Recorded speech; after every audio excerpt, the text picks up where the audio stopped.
Venezuela, and basically we wanted to show as much of that as possible in the limited time we've got. So we're going to try and show the broader trends. We kind of divided it up into a number of themes. The first one is youth.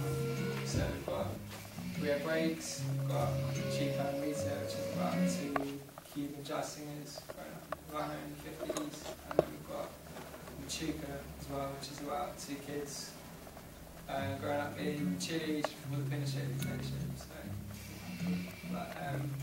anyway, to introduce Rio Breaks, we've got White to produce this video.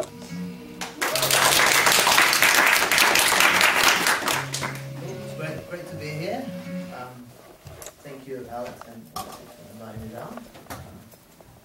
So I'll just say a few words, I guess, to add a bit of context to the film, and I'll be back at the end for a Q&A chat, conversation about the film.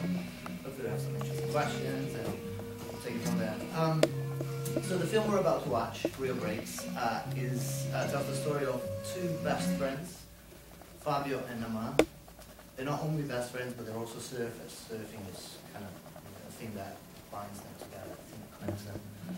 They're both from a favela in Rio, and the only reason they get to surf is because of this incredible social project called the Favela Surf Club. The Favela Surf Club is an incredibly cool, but also massively underfunded NGO. That basically all they have is like a bunch of surfboards. They lend the surfboards to the kids. They give them free lessons and teaches them how to fix surfboards. The whole idea behind it, as far as I understand it, is that it's cool for the kids to spend time on the beach, doing something that's healthy in a sort of more democratic space, which is the ocean, as opposed to spending all of that time in the favela, where there's issues and stuff. We spent, I think total time of production was roughly 7 years.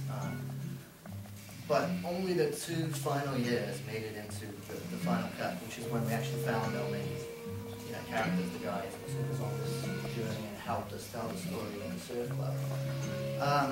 Fabio was 13 when we met him, Nama was 12, and we basically just followed him everywhere for a couple of years, on the beach, favela, at school, at home, and it took us on this incredible journey, as I said. One of the things that stuck with me about it, and I only realized that after we finished the final cut, was that we were actually with them during a period where they started as kids, effectively, and we're about to cross that line that separates childhood and the early stages of adolescence and adulthood. So it was an interesting time to be with them, and they were. You'll notice that at the end of the film they're quite different. They've grown up in relation to what we first met with them. Another, I guess, and so in total 7 years with Fabio and Nama 2 years, and I think the coolest thing about it to me as an experience and as a documentary filmmaker was to not only get to know those guys super well, but to get to understand that part of the world a lot better. A part of the world that's ridden with negative stereotype and stigma and effectively, a single story if you rely on, the media and pop culture, which is the story that's summed up by basically 3 words, right? Drugs, violence, and poverty. But it's not a single story type place. There are multiple cool, interesting, life-affirming narratives. And I guess what we hopefully achieved with the film is shed light on one of these cool stories. So I'll be back for us to chat about it and enjoy the film. Thanks.